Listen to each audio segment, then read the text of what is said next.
नागपूरसह संपूर्ण विदर्भात सध्या प्रचंड उष्णतेची लाट बघायला मिळते. तापमान 46 अंशांच्या पुढे गेल्यानं नागरिक उकाड्यापासून दिलासा मिळवण्यासाठी वॉटर पार्ककडे वळत आहेत.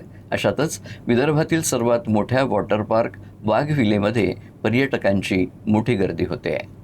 प्रचंड उष्णतेच्या पार्श्वभूमीवर नागपूरजवळील वाघविले वॉटर पार्क नागरिकांसाठी आकर्षणाचं केंद्र ठरत आहे.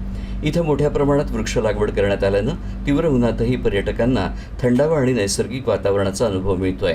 कुटुंबीय आणि लहान मुलांसाठी हे ठिकाण उन्हाळ्यातील आवडतं पर्यटन स्थळ बनलं आहे.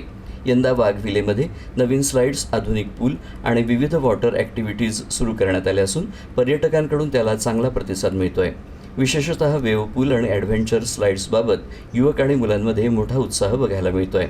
पर्यटकांच्या सुरक्षेसाठी आणि स्वच्छतेसाठी विशेष व्यवस्था करण्यात आल्याची माहिती व्यवस्थापकांनी दिली आहे.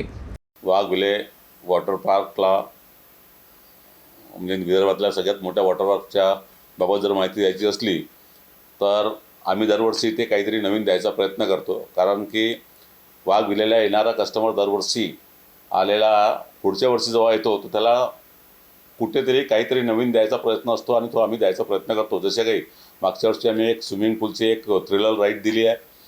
ह्या वर्षी तुम्हाला आपलं क्रेझी आणि लेझी रिव्हर दिलेला आहे. 45 डिग्रीच्या वर आपलं तापमान गेलेलं आहे आणि त्या 45 डिग्रीला आपण कुठे थंडावा देऊ शकू तर आम्ही वाघविलेला एक लक्ष दिलेलं आहे. कारण की वॉटर पार्कचा धंदा म्हणा की बिझनेस म्हणा हा उन्हाळ्याचा मेन असतो आणि आपण तो 45 डिग्रीचा जो आपल्या येथील उन्हाळा आहे त्याला कसं कमी करू शकू तर आम्ही जास्तीत जास्त प्लांटेशन केलं आहे. आपण आलात वॉटर पार्कला व्हिजिट दिली तर आपल्याला नक्कीच दिसते.